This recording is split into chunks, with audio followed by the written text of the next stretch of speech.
reading her piece about thanks tonight, Kirsten. Yay!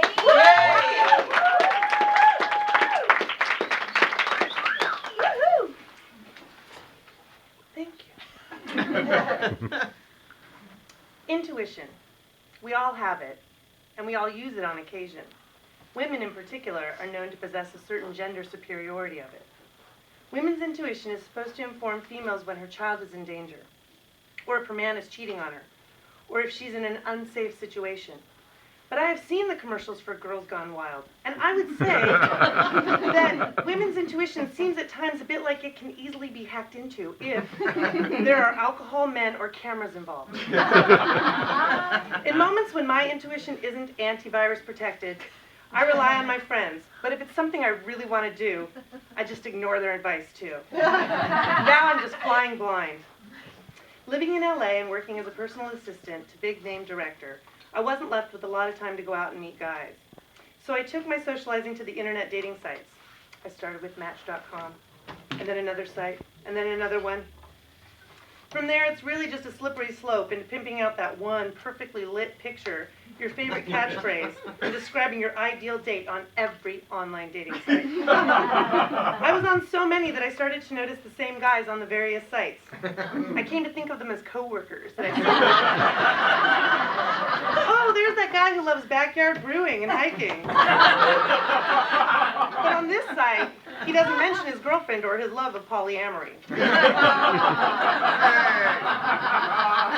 Or there's that guy who had the same picture up for the last 5 years, taken sometime in the 80s, telling the ladies that age is just a state of mind because he's hoping we don't notice his state of mind is pushing 60 instead of the 35 to 40 box that he checks. And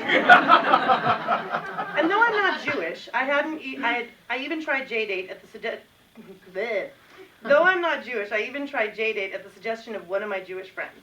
I liked it. But not being of the tribe relegated me to the category of good time date shiksa-girl. I had a lot of fun in that category, but it did seem to pair me up with the J-Date fringe. The one guy who had potential had many good traits. Funny, smart, good-looking, commonalities with me. He also, I was to learn, had many other, shall we say, alarming traits. He proudly drove a bright red car with a spoiler, the size of which rivaled that of a Formula One race car, though he drove a Geo Metro. I also realized that there were certain off-limits areas of his condo during our first several dates, which was the actual condo. He wouldn't let me up because it was not clean. How dirty could it be? I mean, I've made out in clutter. I have seen Dickensian filth on dates with musicians. And I told him this, but he still demurred until he sensed my appreciation for his gentlemanly ways starting to give way to annoyance. My intuition should have had me call it a day with him, but loving a good story, I persisted to see what would happen. Finally, he invited me over for dinner, and you know what? It was clean-ish. There was no dust, it was vacuumed, and white walls, which were covered in blacklight paintings, and above the toilet was a giant picture of his parents' Pomeranian, Miss America. Oh yeah, there was this residue of dried mud in places, but you know, that's to be expected from someone who is obsessively engaged in fetish mud wrestling. I'm not talking about watching it on the internet or occasionally being part of a frat party brawl. No, this was something more far developed. This was advanced mudmanship. He owned a giant blow-up mud wrestling ring, which was inside his living room, and he poured mud. I mean, I guess he poured it. I don't really know, but and he imported from Van Nuys, because you know, only best. Into the ring, and then he found women on Craigslist whom he paid to wrestle with them. I politely declined some gratis wrestling. And the final bell rang on that dating adventure. Not long after, I was on a site which would prove to be very educational, called Don'tDateHimGirl.com, where I saw his name listed by several women. This was it. This was the answer to when my intuition goes on strike, and I don't heed my friends' warnings. This was Intuition 2.0. The internet, which had opened the door to this mess, was also able to shut said door. I only wish I had seen it earlier. Though with the internet being such a powerful tool of information, hindsight can still be 20/20 depending on when you do your research. Especially if you aren't listening to your inner screaming voice. There were other dating adventures where it would have been great to have this prior knowledge to aid me, like with the guy who brought his dog on the date, but it had to be muzzled because she attacked all his previous dates. Or the guy who lied about his age, his occupation, and his astrological sign. Who lies about that? A Cancer, posing as a Gemini. The less you think my boundaries were out of whack, I did date a psychiatrist who liked to urinate on things and people. So you can imagine when I met Armando online, I had a pretty high threshold for weird. But he wasn't weird. He was just your typical Peruvian/Italian soccer playing good looking office professional. The coffee date was light. He mentioned that he and his friends have a cocktail party at his condo before they go dancing every other Saturday night. You must come, we have drinks, we play pool, we listen to music and chat. Bella, you must come. You should even bring a friend. Well, okay. This is exactly what I was looking for. Something fun and not too serious. And I knew that my partner in crime, Elaine, would be up for it too. So the night of the next cocktail party, Elaine met me at my apartment, armed with a pack of mini bottles of Pinot Grigio. We were dressed for dancing. We were dressed for fun. We were dressed for a cocktail party full of dancing and fun. And since Armando had mentioned his soccer buddies usually came out dancing too, the promise of hot, fun guys surrounding us was an added bonus. Elaine downed all 4 of the mini wines in the car as I drove across town. Armando texted that we should meet him in the recreation room of the complex. As we walk in, Armando is playing pool and dancing to music blasting from a tiny little CD player on a chair. He comes over to greet me and introduces us to the other guests. The first man is 92 years old and has a walker and an oxygen tank. This is Carl, and he owns the complex. He lets us party like this every other week. Isn't he the best?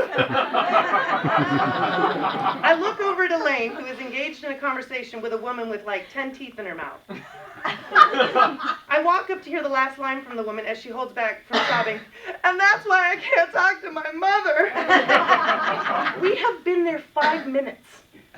The other guests range in various ages of ancient, and I start to recall our coffee date to see if there were any indications that mid-40s Armando lives in a retirement community. Houston, let's get you a drink, Armando yells from across the room. On a beaten-up couch is an IKEA bag filled with rum, beer, and a giant bottle of Chardonnay. I take the Chardonnay and I keep pouring.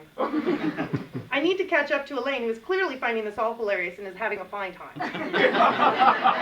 The drinks help me play ping pong with a guy who just lost his job and had to move in with his sister who lives in the complex. Armando and I steal away at one point where we share a kiss or two. He's quite drunk and keeps asking me, "Do you like my chest, Mommy?" He wasn't trying to be funny. But I laughed anyway. Elaine and I divide our time between the rec room and the pool outside, where we chat with some of the fellow partiers, as well as a young French couple that Elaine befriends, who just moved into the into the complex. Elaine invites them to come dancing with us, and they're considering it until they see Oxygen Tank Carl wheel his walker by with a thumbs up yelling, "The party's off the chain!" At which point, the couple declines, probably trying to figure out if Elaine and I are into some octogenarian dating game. It was probably for the best, since just right after that we learned that Alec and Cecile were pretty anti-Semitic. Elaine and I rejoined the party inside. I notice a new woman. A new, angry woman in her late 40s. She sizes me up and says snide things like, and well, and "I didn't drive all the way out here to be ignored, Armando." Armando laughs like she just told a knock-knock joke and puts his arm around my shoulder and walks me to a little corner in the hallway trying to kiss me again. I can feel her eyes watching us as I imagine scenes from Fatal Attraction begin to flicker in my head. My women's intuition, though late in the game, is starting to kick in. "Is that woman here on a date with you?" I ask. "Clearly, you're kidding me. Look at you, look at her. She's my friend, that's all. I'm here with you." "Yeah, but I think she thinks you're on a date with her." "No way, that'd be rude. Now kiss me, Mommy." At which point, I suggest we rejoin the party. It was getting later and our numbers were dwindling. The last ones standing to still go dancing were Armando, Elaine, the unemployed guy, me, and the woman who was in it to win it.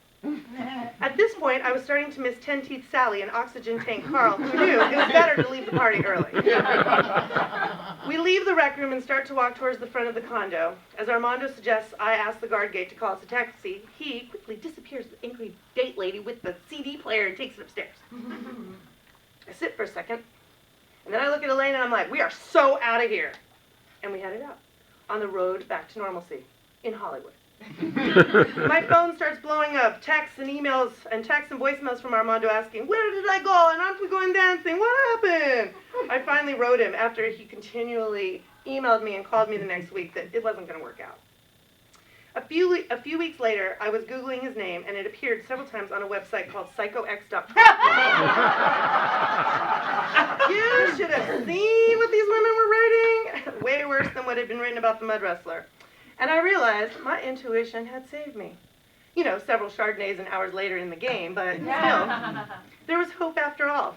But should there come a time when my strength were to waver, I know that I have several sites to choose from, courtesy of the Sisterhood of Bitter, Jilted Exes to light my way back. Thank you, Internet.